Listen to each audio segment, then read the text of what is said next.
గోవా పోండా తాలూకాలో మంగేషి గ్రామంలో ప్రసిద్ధ మంగేషి దేవాలయం ఉంది. ఇది శివాలయం. ఇక్కడ శివుడు మంగేషి పేరుతో పూజింపబడతాడు. ఇది చాలామంది సారస్వత బ్రాహ్మణుల యొక్క కులదైవం.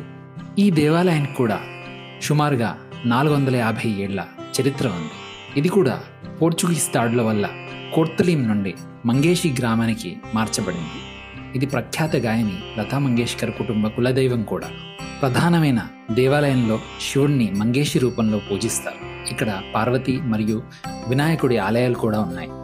ఆలయ ప్రాంగణంలో ఒక ఆకర్షణీయమైన నంది విగ్రహం ఉంది. అలాగే 7 అంతస్తుల దీపస్తంభం కూడా సారస్వత శైలికి నిదర్శనం. ఇక్కడ మహాశివరాత్రి, నవరాత్రులు మరియు వార్షిక జాతరను ఘనంగా జరుపుకుంటారు.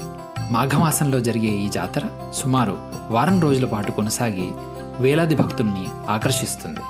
మంగేషి దేవాలయం భక్తికి, సంప్రదాయానికి, గోవా సంస్కృతికి అజరామరమైన ప్రతీకగా నిలుస్తుంది.